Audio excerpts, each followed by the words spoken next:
Hi guys, so I wanted to put out a video that goes over some topics that almost any player can use to help them move from someone who just picked up the game from There's a lot of things going on. a Steam sale, or you just bought it normally, or are playing for a free weekend. You want to move on to the next level Jesus. in Squad, and you want to become a better player, a better team player, a better squad mate.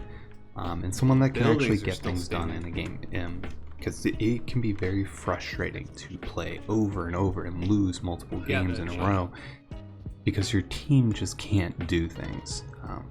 And while Squad is it's a larger team shooter, it's difficult to have one person play an outside role. It is very important to have everyone working together, and if you just do some of these things, it can definitely help put you guys over the edge and make an impact in the game. So today we're going to be talking about things that aren't part of the tutorials that Squad has provided. They're super helpful, and they're actually pretty fun for a tutorial. They've got a very well thought out and designed firing range for you to practice shooting at different distances, shooting vehicles at different distances, and even trying out pretty much every weapon that you'd want. So I'd recommend doing that before you get into any game if you want to make sure you understand how the guns work and how distances and bullet drop all kind of plays a factor in the game. So we're going to be talking more about the strategy behind it, because while this is a first-person shooter, it is also very tactical, and you have to make some choices while in the game to make sure that you're not just kind of wasting time or going on the wrong way or not helping out the team. So with that, I've got 5 things to keep in mind while playing. The first tip is going to be pretty simple. Shut up. So when you get into a game, you should obviously tell your squad lead, hey, I'm here, and is there any kit that you need? But beyond that, I would, at the start of a game, just try to keep as quiet as you can, especially over squad chat. The reason being is that at the start of the game, squad leaders are overwhelmed with chatter. They have chatter from their squad mates, and they're trying to figure out what their squad should look like. So how many medics do we need? How many AT? Do we want any AT at all or anything? Additionally, they're also talking on command chat. So command chat is a feature in the game that allows squad leaders and the commander to all talk to each other in a side channel from the squad and local chat.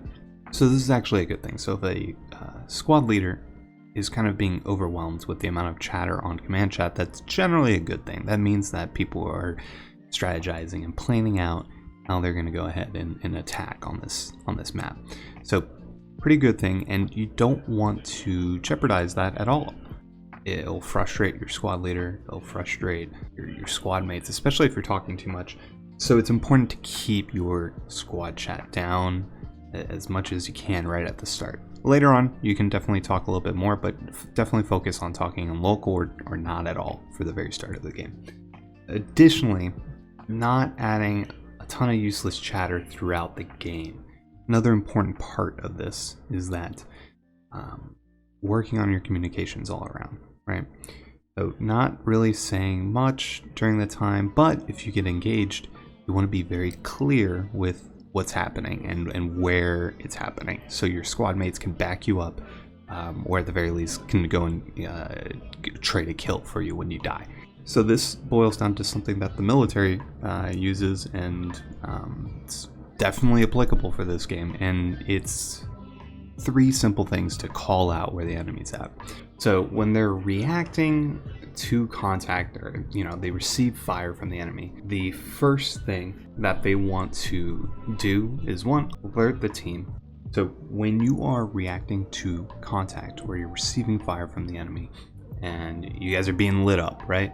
The very first thing is you're going to want to make sure you're safe, right? So get to cover, but also call it out as you're making your way over. So, you're getting contact and it's coordinates to your guys' north. All right, you're getting shot at from the north.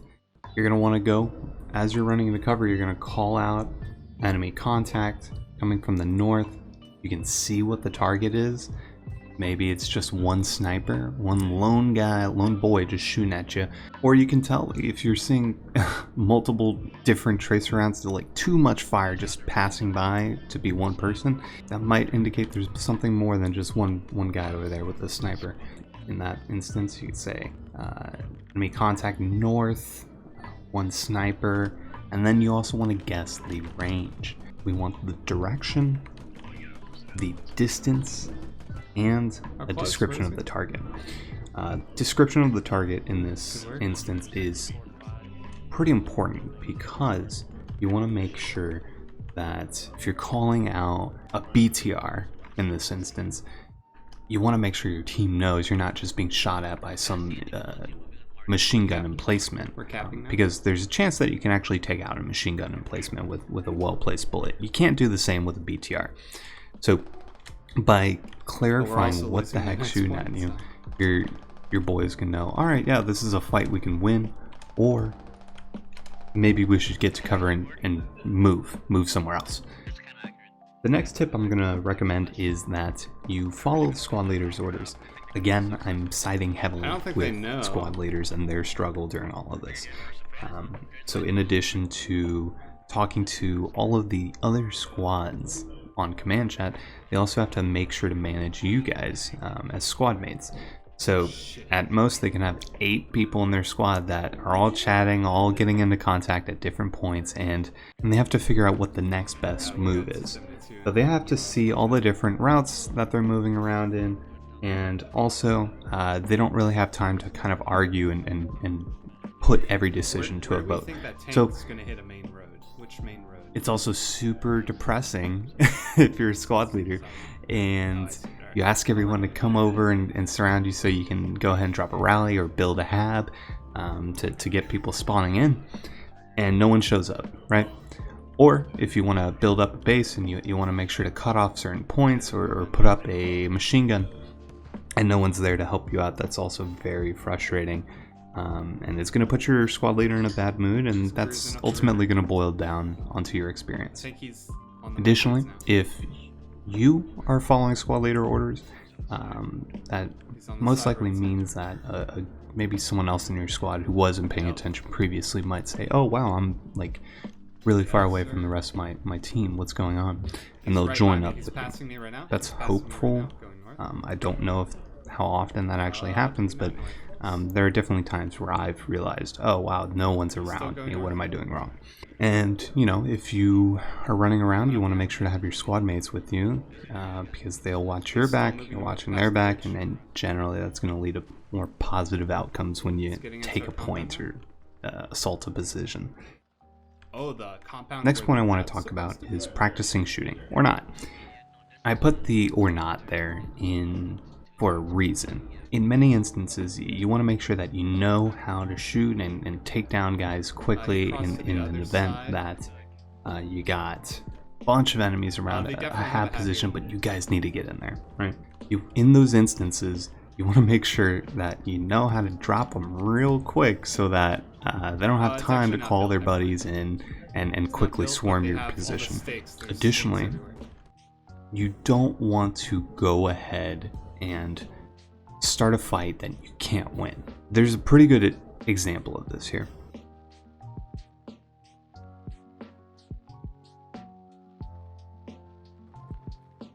So in this clip, you just saw someone pass by. You saw someone pass by moving right to left, and that's... I know for a fact that there's a hab around here. I don't know how many people are actually coming out, but as you can see, I had to drop down here because I saw 2 additional guys to the right. Maybe in this compound that's over here, but also watch out. And in that moment, I could have probably beat these 2 and took them out, but also there's a more tactical thing that was going on there. My squad leader was coming up to drop a rally because we had just lost our fob in the north, and this hab has been causing us problems. So we drop back, we drop the rally, get our boys in, and then, as you skip ahead here, As you skip ahead, we return to the same position, and it seems like there's even more enemies than there were before. So in that same instance, we still practice our not shooting. We wait until the rally goes up and we have enough teammates here so that we are pretty confident that we'll be able to roll these guys. Don't shoot. Fuck. Alright, go. Go. Go.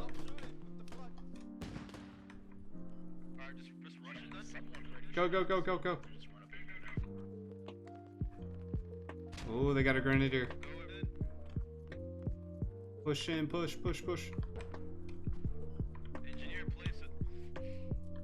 I want to get the radio.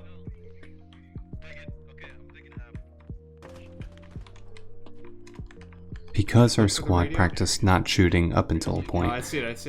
we managed to build up enough power that we could immediately steamroll these guys, take out their radio before the 2 guys we killed could even tell the rest of their squad, and started moving on to recapture the point.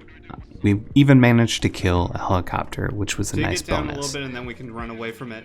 So all in all, this was a very clear-cut example of staying quiet until you are ready to absolutely clear out win. Away from the radio and start heading back to the point.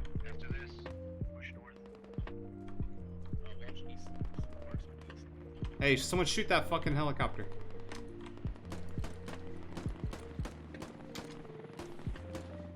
Oh my god. So the next thing I want to talk about is the 2 different play styles that are in most tactical shooters. These 2 styles are called Chads and Rats. It's a pretty straightforward concept. The theory is that there are 2 different types of players. On the one hand, you have your Chads, which are very aggressive players that just want to beat the enemy with overwhelming force, and not necessarily focusing as much on the strategy or objectives other than just total domination. On the other hand, you have Rats, which I personally subscribe to that philosophy more myself, and I think it's a very beneficial role to have in Squad, as I feel like the game doesn't necessarily have a totally balanced level of these 2 play styles. So in many cases, there are less people that want to go ahead and build up bases, so in many cases there are a lot less people that want to put up forward operating bases at points that we haven't captured yet or we have to attack next, and for whatever reason people aren't as interested as playing for the objectives of the game other than just shooting the enemy. So what is a rat? A rat would be someone that maybe disappears off from the rest of the team and tries to take out objectives. This can also be done with smaller squads. And one example of a rat move is in this clip. I go ahead and I kind of break off from the rest of the team that is assaulting this main point here. And I'm not really doing a huge flank or anything like that. I'm just kind of running around to where I don't see as many enemies, and I figure I'd take a shot.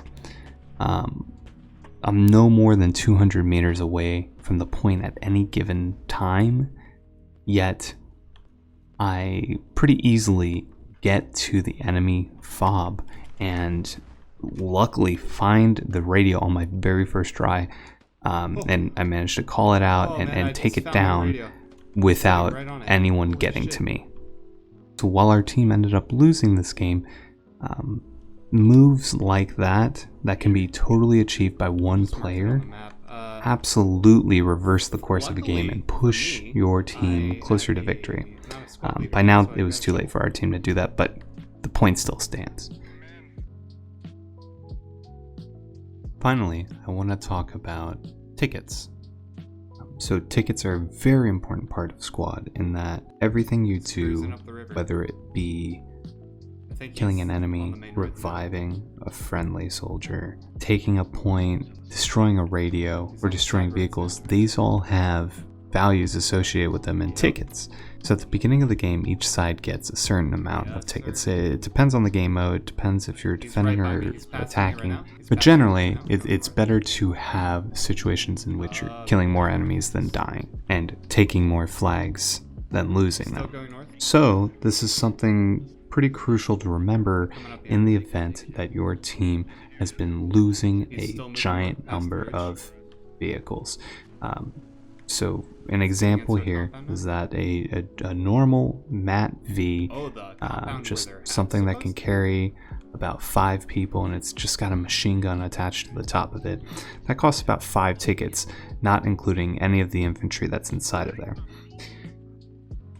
If that vehicle gets lost, and it's full, that's 10 tickets that are lost, and that's, that could be a very big game changer for a lot of people. If you are talking about a troop transport and you've got that thing stacked to the rim with 12, 14 people in there, that's going to be a massive amount of tickets as well.